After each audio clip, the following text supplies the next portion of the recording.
Good evening, everybody. It's great to see such a full house, and thank you, Fonse, for the introduction. I have a different pronunciation for Procházka, I'm calling her. She's Baroness Pauline Procházka, and she was an artist of considerable gifts and a mine of energy when it came to good works in Kilkenny. Known as Polly to her friends and family, she spent the latter half of her long life at Leyrath House on the outskirts of the city. She was a watercolour artist, a gifted needleworker, and a designer, business person, interior designer, writer, estate manager, beekeeper, and a noted judge at many local shows, and was very involved with all the local charitable associations in Kilkenny. My first encounter with this lady was way back in 2019, when a small group of us were working on some of the Wheeler Cuff papers in the archives of the library. We were working under the supervision of our esteemed librarian, Anne Tierney, who I'm delighted to be sharing the platform with tonight. On one of these nights, Anne produced a box of papers and handed them to me. Some were handwritten, and she wished me to transcribe them. These letters were addressed Dear Polly, and the writer's address simply said Puna. I subsequently discovered that Polly's full name was Baroness Pauline Procházka, and so I was suddenly drawn into the world of this mystery lady with a strange sounding name who was receiving letters from India. Her ancestry explains a lot about how this Austrian-Hungarian citizen of a Bohemian Czech descent came to live in Ireland and subsequently lived out the last 30 years of her long life at Leyrath House. She was born in Bohemia in 1842. Bohemia was an ancient kingdom that became absorbed into the Austrian-Hungarian Empire and now is the modern Czech Republic with Prague as its capital.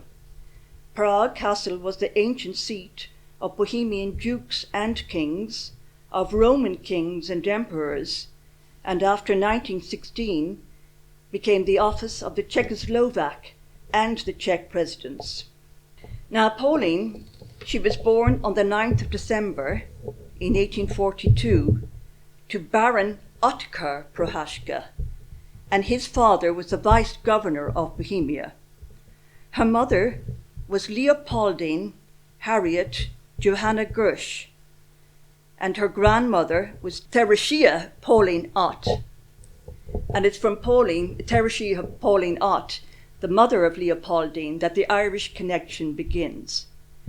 Now she was reputedly a Viennese widow when she married in a Catholic church ceremony in 1826 in London to Lord Henry Villiers Stewart, who owned a large estate in Waterford. The couple subsequently came to live at his family home, which was Dromana House in Cappoquin. Lord Henry Villiers Stewart is actually directly descended from Robert the Bruce of Scotland, and Robert the Bruce is actually descended from Isabel de Clare, who I spoke about 2 years ago here. Isabel, as you know, was the wife of William Earl Marshall and the daughter of Strongbow and Aoife MacMurrough. So that brings a rich ancestry of Irish and Scottish heritage together. Now Teresa and Lord Henry Villiers Stewart had 2 children together, Henry Villiers Stewart, born 1827, and Pauline, born 1830. So these 2 children, Henry and Pauline, became half-brother and sister to Leopoldine Harriet Gersh, who at the age of 6 would have come to live in Dromana with her mother, and so Lord Henry Stewart became a stepfather to Leopoldine and a step-grandfather to her daughter, Baroness Pauline, the subject of tonight's talk. To help make sense of these complicated family connections, I drew up the family tree. Now it's a brief, very brief family tree, and you can see Teresa and Henry Villiers Stewart and Leopoldine was daughter of Leopold, Gersh and Teresa, and then they had two further children, Pauline Villiers-Stewart, who you will see married Sir Charles Wheeler Cuff, we'll come to that later, and another brother, Henry Windsor. And then you see Pauline, who was the daughter of Leopoldine, married. Teresa Pauline Ott, now known as Lady Stewart, obviously kept up her connections in Vienna, as on 24th January 1842, her daughter Leopoldine married Baron Ottokar Procházka, who was an officer in the Imperial Royal Army of Austria, and their daughter Pauline was born the following December. In 1844, Pauline visited Ireland for the first time with her father and mother, and they stayed in Dromana, and so her long association with Ireland began. Now, these are photos of Dromana as it would have looked at the period that they were living there, and they're from Mark Bence-Jones' book.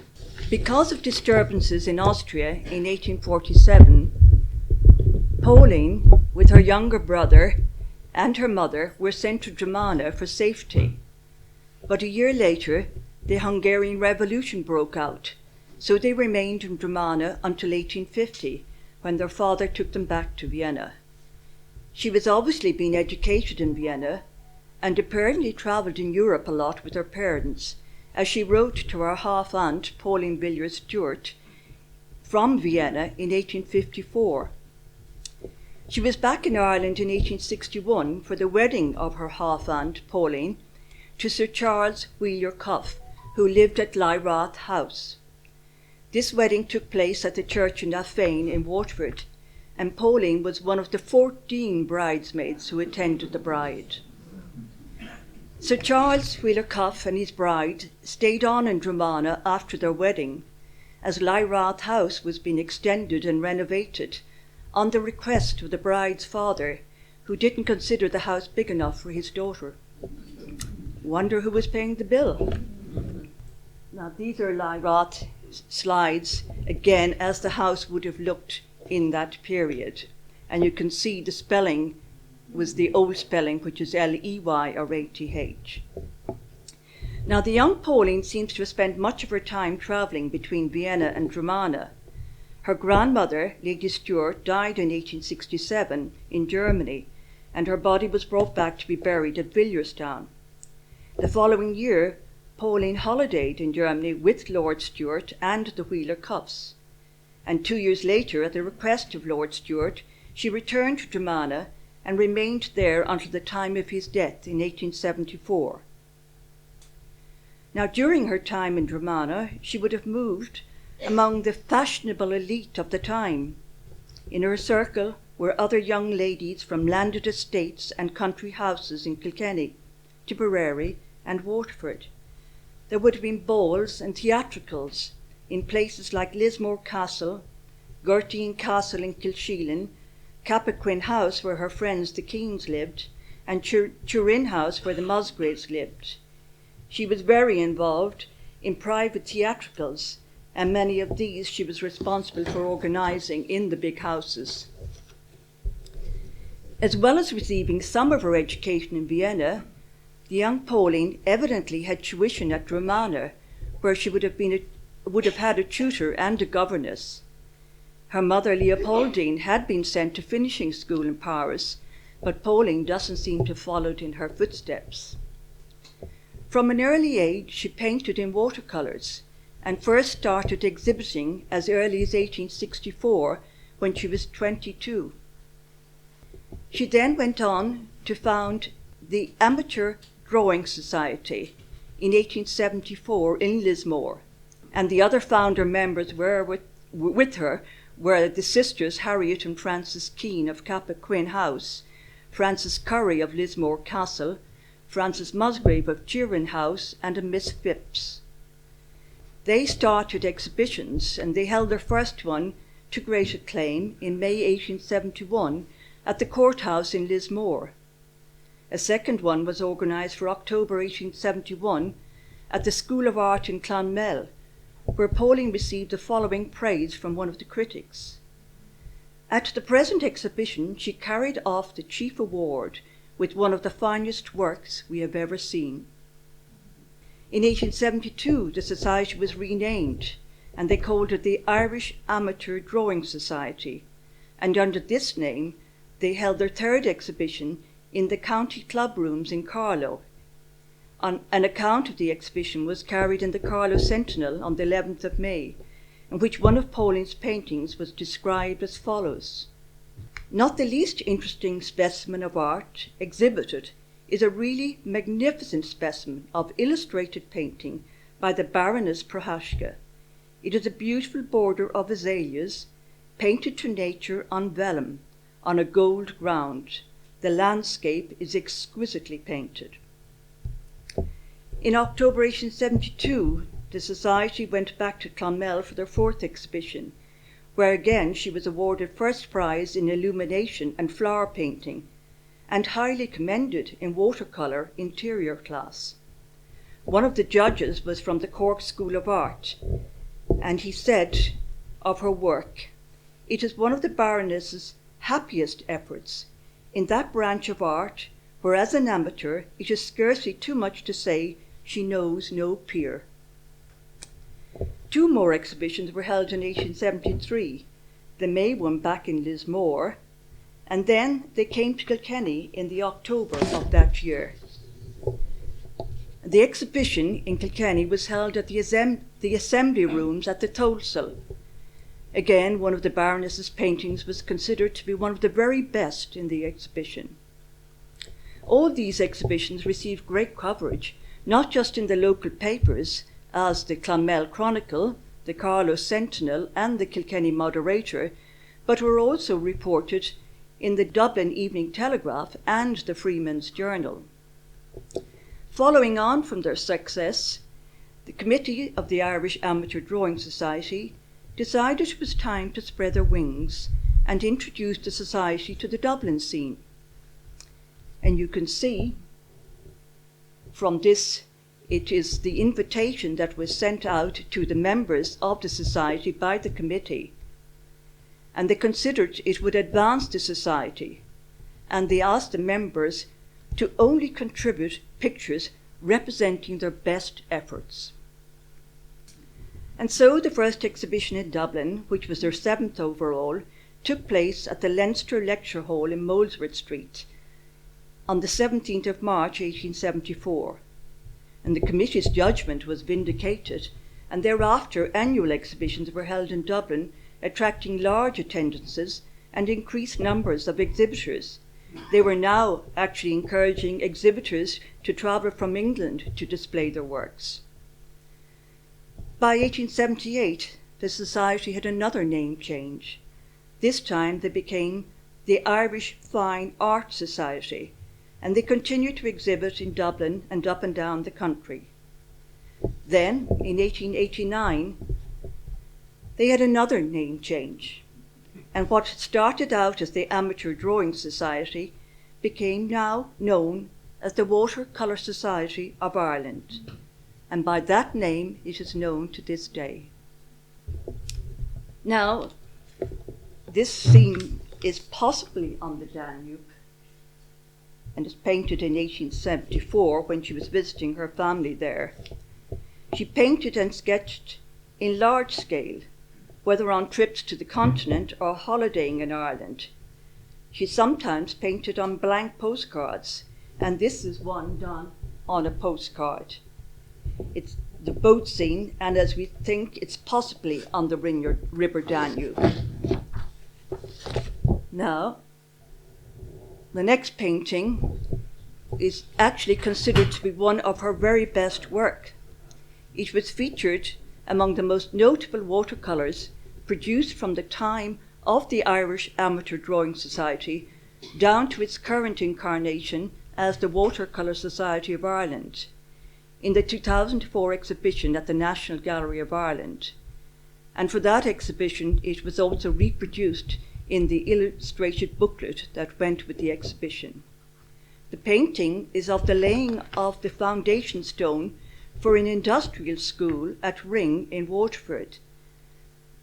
However, this building was never completed, and it later became Ring College. The painting, which was done in 1872, has remained at Dromana ever since, as Pauline was living there at the time with the Villiers Stewart. She continued to exhibit with the Watercolour Society of Ireland up to 1927, and also with the Belfast Art Society. She was a prolific painter and had a huge collection, some of which stayed with her until her death and afterwards was sold at auction. All the time that she was painting, she was also very involved in other activities. In 1881, she was made manager/artistic director of the Royal Irish School of Art Needlework. Now, manager and artistic director is not a title we would expect ladies to be given in 1881, but apparently she was a very talented embroiderer, and obviously her work had been already recognised. The school provided employment for about 25 ladies, and every kind of embroidery in silk, wool and gold was executed, also lace making, pottery and wood carving, and they operated from a premises at 23 Clare Street in Dublin. Vanity Fair reported on the school in their 1885 edition as follows: "Until a year ago, this school threatened to collapse from want of patronage and from general inactivity and dullness. But since the Baroness Pauline Procházka undertook the management, it promises to rival its sister in South Kensington. The Baroness is gifted with the most artistic tastes, and nothing could exceed the beauty of her designs, and our whole energy is spent in the interests of this society." High praise. Now, the school was self-supporting by the sale of the work executed. Pauline organised exhibitions at which the needlework was sold, and she was also lecturing at this time throughout Ireland on art needlework and travelled as far as Belfast. The first exhibition that the society held was in 1881 in St. Patrick's Hall at Dublin Castle, and again in 1883 they held one in Cork. And in 1885 they actually came to Kilkenny, and the exhibition was held in the Athenaeum on the parade. And the moderator reporting on the event noted that the exhibition included a beautiful set of vestments and a medieval screen. She subsequently organised 2 exhibitions in London. The first one in June 1887 was held at Devonshire House, and in 1890 there was one held at the Earl of Zetland's house. And a report in the society paper, The Queen, noted that the collection of needlework was extremely good. Perfect as was most of the embroidery, it doubtless owed its charm to the beauty of the designs. One of the most prestigious commissions taken by the school was the presentation dress worn by the Countess of Aberdeen at Her Majesty's drawing room in Buckingham Palace on February 24th, 1888. Her Majesty being Queen Victoria. Now, the dress, there is 2 ladies there, and the Lady Aberdeen's dress is the one on the bottom left-hand side. The front of the dress and the border around the train were designed by Baroness Pauline and embroidered in gold. The Celtic designs were copied from old Irish manuscripts. I just wonder where this dress may have ended up. Hopefully it's been preserved somewhere, and maybe in a museum somewhere. The Countess of Aberdeen was the wife of Lord Aberdeen, who was the Viceroy in Ireland for a period in 1866. And during her time in Ireland, Lady Aberdeen promoted Irish crafts and became chair of the Association of Irish Industries. And the couple subsequently served a second term in Ireland from 1906 to 1915. Now, these are vestments, and they were designed and embroidered by the Royal Irish School of Art Needlework, and they were exhibited at the Chicago World's Fair in 1893, from where they were purchased by Archbishop John Ireland, who had been made Catholic Archbishop for St. Paul in Minnesota in 1888. They're a superb example of the intricate and skillful embroidery work taught by Baroness Pauline at the School of Art Needlework. It's interesting to speculate as to whether they are the same set of vestments which were exhibited in the Athenaeum on the parade in Kilkenny in 1885. Archbishop Ireland has Kilkenny connections, as he was born in Burnchurch in Coffsgrange in 1838, and at the age of 10 he emigrated to the United States in 1848, and the family eventually took up residence in St. Paul, Minnesota. Fortunately, this piece of work by the Irish School of Art Needlework, from the period, we have to say 1880s to 1890s, has survived. The vestments have been preserved and are kept at the National Shrine of the Cathedral of St. Paul in St. Paul, Minnesota. Now, Baroness Pauline resigned from her position at the School of Art Needlework in 1891 and had been directing the school for the previous 10 years. During the period she was managing the school, she had undertaken extra work and set herself up as an artistic house decorator and a literary editor. These extra roles were obviously undertaken to supplement her income. This is an ad that was placed in the Irish Times in February 1889. And you can see from it that she was actually operating from the School of Needlework, as she used the same address, 23 Clare Street. Now, between 1893 and 1895, she was a sub-editor of the Social Review, which was a society newspaper for which she conducted the decorative art department. She wrote on all aspects of home decoration and garden layout. Sometimes she actually embellished her articles with personal experiences on what she had seen in the grand houses on the continent. Now, both her parents were writers and had books produced and published. Her mother, Leopoldine, wrote this novel in 3 volumes, which she dedicated to her stepfather, Lord Stuart. The book was titled The Abduction or the Marvels of Mesmerism. Now, you have to Google mesmerism to see what it is. It was a type of hypnosis that was being used at the time. Now, her father, Ottokar, also wrote a book. His was written in German, and his wife, Leopoldine, translated it into English. And she wrote, that's his book, she wrote a preface also. It was published in 1850, and his book was about his experiences of the civil war in Hungary. I'm assuming that is Baron Ottokar Procházka himself. It's a part of the book. Now, like her painting, Pauline was constantly writing, and this slide shows the cover of a diary she compiled in 1888, titled A Trip to Hungary. It's handwritten in ink and contains many of her illustrations in both pencil and watercolour, and recounts descriptions of her travels through Hungary, including a voyage on the Danube.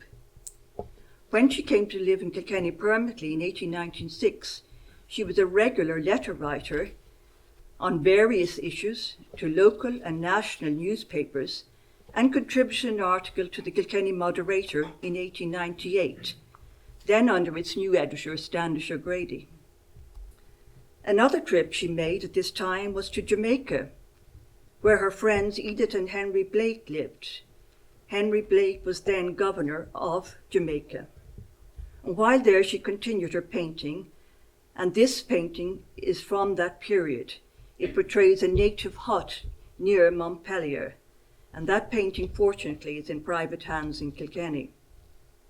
Now, in 1895, her half-aunt, Pauline Wheeler-Cuff, wife of Sir Charles Wheeler-Cuff, died, and Pauline came to live at Leyrath on a permanent basis. She had stayed there on and off for several years. She now took on the role of housekeeper to Sir Charles, but as he spent a lot of time abroad, she had to take on the role of running the estate's complete affairs, including the house, the farm, and so a new chapter in her life began. Now, she quickly established herself on the Kilkenny social circuit, making new friends and becoming actively involved in local organisations. In 1897, she was involved in the running of an industrial exhibition held at the courthouse, in which Mildred Ann Butler, another famous Kilkenny artist, exhibited a number of her paintings. Pauline was a regular visitor to Kilmurray, the home of Mildred Ann Butler. The courthouse seems to be a venue for many shows and exhibitions, as again in 1903 she was involved in the running of a bazaar and fair, and even up to 1920 she was an exhibitor and a judge at the Kilkenny Flower Show, which was also held at the courthouse. Obviously, Kilkenny was very free of any problems in the judiciary. There was no crime, obviously, there was plenty of time for exhibitions. Now, the Kilkenny Agricultural Show was another organisation she was involved with, but this time only as a judge. The report in the Kilkenny People for the 1901 show lists every officer and every committee member and every judge for each class, and every one of them were male. But on careful scrutiny through the list of judges, you will find the name Baroness Pauline Procházka, listed as a judge for class 156. It didn't even tell us what class 156 was for. But at least she'd managed to infiltrate a very male-dominated organisation. Now, she was an active member of several organisations in Kilkenny, including the establishment of a coal fund in 1907 for the poor of the city, Soldiers and Sailors Help Society, and the Society for the Prevention of Cruelty to Children. She was elected a member of the Royal Society of Antiquaries of Ireland, known as the RSAI, in 1902, and she was later elevated to Fellow. In 1926, the Society, the RSAI, held a 3-day visit to Kilkenny and were entertained to tea by the Baroness in Desert Hall. Of course, the RSAI had their origins in Kilkenny, having been founded as the original Kilkenny Archaeological Society in 1849.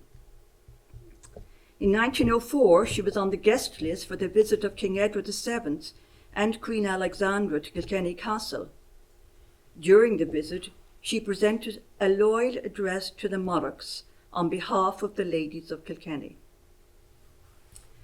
Now, gardening and beekeeping had become a big part of her life after she moved to Leyrath. She was an active member of the Kilkenny Horticultural Society, both as judge and exhibitor. She had a long row of hives at Leyrath, and she won many prizes for her honey at shows. She was actually one of the founding members in 1914 of the Kilkenny Beekeepers Association and served as president until her death in 1930. She actually vigorously pursued the county council to appoint a beekeeping instructor for Kilkenny. One of her major achievements in Kilkenny was her involvement in the establishment of what became known as the coffee van at the Fair Green. She had actively campaigned for this project and was secretary of the Breakfast Shelter Committee, who sought permission from the corporation to erect a shelter to provide an early breakfast for men and women who travelled from early hours on foot with their animals to attend the fair. A petition had been signed by the farmers and drovers for such a facility, but due to pressure from some publicans and some shop owners in the streets surrounding the Fair Green, the proposal was defeated. But not to be outdone, the Baroness borrowed a horse-drawn van and parked it up in the Fair Green. And from 5 o'clock in the morning, with the other ladies of the committee, she commenced serving sandwiches and beverages to the farmers and drovers. The town sergeant intervened and ordered her to remove the van, but she refused. He then requested the police on duty to order the removal of the van, but they declined to interfere. The police officers were actually themselves amongst those who were enjoying the refreshments. Now, the coffee van became a huge success, and the Baroness continued to operate it, rising early each fair day morning. and it lasted there until 1927. Things have come a long way from the coffee van operated at the Fair Green to the facilities now being provided for the farming community at Kilkenny, almost next door to Leyrath, her old home.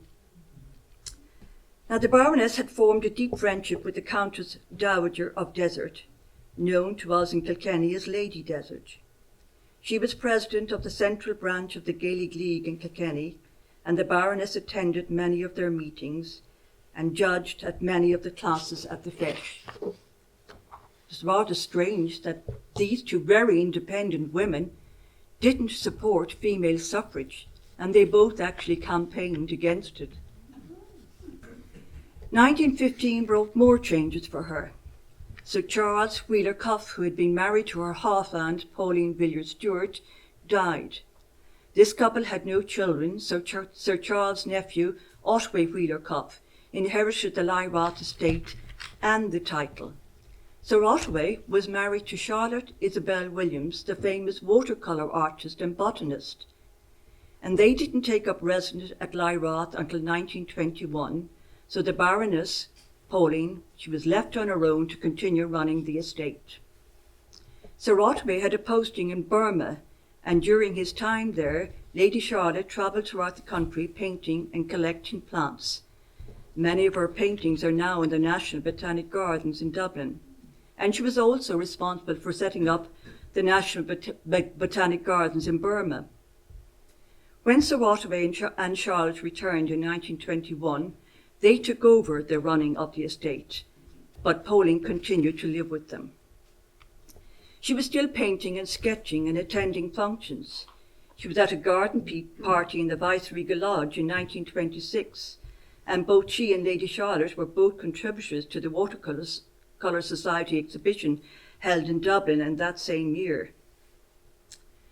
Very few photos of Pauline have actually been located. The one at the beginning of the talk was taken when she was on a trip in Vienna in 1874, which would put her age at 32 at the time. Now this photo here, we'll have two photos. This one, she's at a more advanced age. She's on the left, sitting on the left, looking quite elderly, and it's taken outside Old-Even. None of the others in the photo have been identified, so if anybody has any ideas, I'd be delighted to hear. The second one was taken at a Kilkenny hunt point to point and shows a younger looking Pauline. She's on the left of the photo. Among the other ladies are Lady Desert, she's there, very large lady there to the right. Lady Helen McCalmont is the person seated, and Lady Rose McCalmont. In her 80s, she began to suffer from sight loss and lack of mobility. So by the end of 1927, she had moved into St. Philomena's nursing home on the Dublin Road, which was actually the first private nursing home in Kilkenny. But from there, she continued to socialise and is reported to have attended a wedding in St. Canice's Cathedral in 1929. But the following year, on the 21st April 1930, the Baroness's long and eventful life came to an end in rather unusual circumstances. Apparently, on hearing the Blue Danube being played on the gramophone in the nursing home, she got up to waltz. No doubt the music brought memories flooding back of her many trips on the famous river. Unfortunately, her exertions caused her to have a stroke, from which she didn't recover, and a few days later she died. She was in her 88th year. She was buried in Templemartin churchyard, which is very close to Leyrath House, but for many years the location of her grave could not be found. But fortunately, through the efforts of the Graveyard Committee, it has been located, and following removal of vegetation from the curbing, the following inscription was discovered. It simply reads, Baroness Pauline Harriet Procházka. You would have to say that her life was one that was well lived, and she justly deserves to be remembered. and I'm delighted to have been given the opportunity to do so. Thank you all.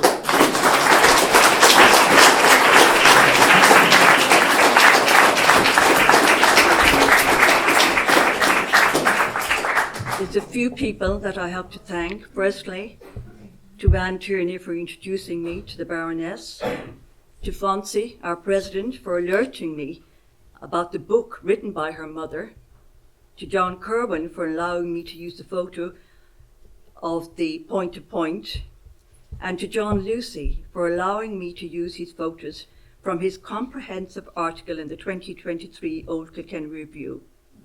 And also to my daughter-in-law, Monica, who put my slides together. Now, some of you might know Monica is from Minnesota, so the next time she's back there with James, I will be sending them on a mission to investigate the vestments in the cathedral in Minnesota. Thank you.